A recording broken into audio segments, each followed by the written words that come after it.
ఈ దేవాలయం మందపల్లి, తూర్పుగోదావరి జిల్లా కొత్తపేట మండలంలో ఉన్న శని దేవాలయం. హిందూ దేవాలయాల్లో అనేక చోట్ల శనిగ్రహం నవగ్రహాల్లో ఒక భాగంగా ఉంటుంది. కానీ భారతదేశంలో ఒక శనిని మాత్రమే పూజించే మందిరాల్లో మందేశ్వర స్వామి దేవాలయం ఒకటి. పూర్వం అశ్వత్థ, పిప్పలాదులనే రాక్షసులు ఈ ప్రాంతంలో తపస్సు చేసుకునే మునులను సంహరించి భక్షించేవారు.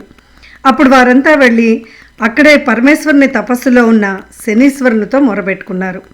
వారి మొరను ఆలకించిన మందుడు ఆ రాక్షసులను హతమార్చాడు.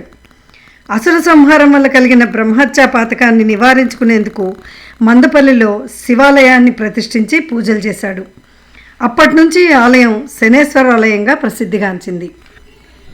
ఈ శనేశ్వరాలయం ఇతర ఆలయాలకు కాస్తంత భిన్నంగా ఉంటుంది. వాస్తవానికి సోమేశ్వర స్వామి ఆలయం అయినా శనీశ్వరుడు ప్రతిష్ఠించడంతో శనీశ్వరాలయంగా ప్రసిద్ధి చెందింది. శత్రు, రోగ, రుణ బాధల నుంచి విముక్తి కోసం వేలాది మంది భక్తులు వస్తుంటారు. జాతక చక్రంలో శనితో సమస్యలు ఉన్నవారు కూడా ఇక్కడికి వస్తుంటారు. ఏటా శ్రావణ మాసంలోనూ శని త్రయోదశి వచ్చే రోజుల్లోనూ మందేశ్వరుడికి ఇక్కడ ప్రత్యేక పూజలు నిర్వహిస్తారు. శని త్రయోదశి నాడు మహాశివరాత్రి రోజున ఇక్కడికి వచ్చేవారి సంఖ్య వేలల్లో ఉంటుంది. శనీశ్వరుడికి తైలంతో ఇక్కడ అభిషేకం చేస్తారు. నల్లటి వస్త్రాలు దానం చేస్తారు. కోర్టు కేసులు, శత్రువులు, రోగాలు, రుణాల నుంచి విముక్తిని చేయాల్సిందిగా మొక్కుకుని వారి కోరికలు తీరిన తర్వాత మొక్కులు చెల్లిస్తుంటారు.